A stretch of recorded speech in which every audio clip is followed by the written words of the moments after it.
Votre invité à Clairement. présent, Mathieu Axel Kahn, généticien, ancien membre du Comité national d'éthique. Ben oui, je voulais ouvrir cette page science dans votre grand journal du soir avec cette annonce qui fait polémique dans la communauté scientifique. Nous en parlions un peu plus tôt. Ce chercheur chinois qui affirme avoir fait naître 2 bébés génétiquement modifiés. Il doit présenter ses travaux demain. Bonsoir Axel Kahn.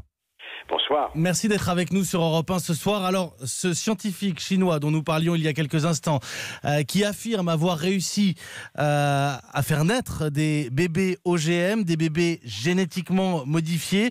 D'abord, votre regard à vous de généticien, est-ce que ça vous semble crédible ?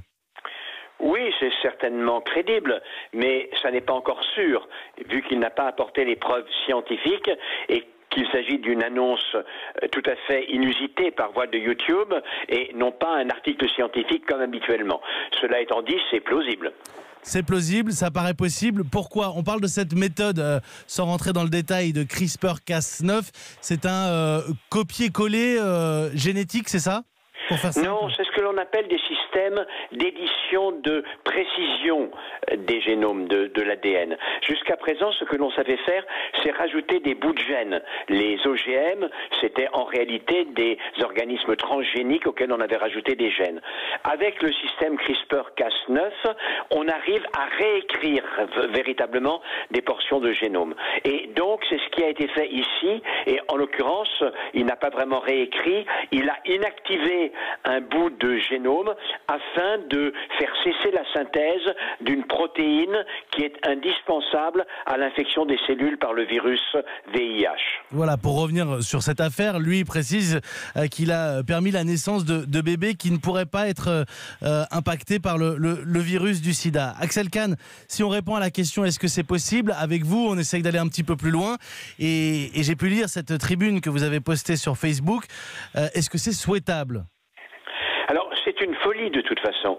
D'abord, c'est une folie parce que c'est une expérimentation de première intention sur l'humain. Il essaye de faire naître des bébés génétiquement modifiés qui ne sont pas malades, ils corrigent rien du tout, qui n'ont rien demandé à personne, alors que l'on sait très bien que cet outil CRISPR-Cas9 peut entraîner des modifications ailleurs qu'à l'endroit où l'on veut effectivement introduire des changements et des modifications par conséquent aux effets potentiellement inconnus et délétères. Ça, c'est un premier point. Et puis, par ailleurs, ce qui est tout à fait fou, c'est que cette modification va être transmise pour les générations et les générations, dans 50 ans, dans 100 ans, dans les lignages.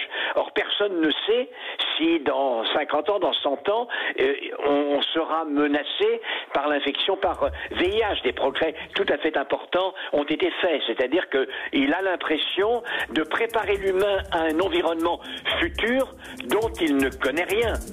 Merci beaucoup. Merci Axel Kahn d'avoir répondu à nos questions ce soir sur Europe 1, déjà 18h47.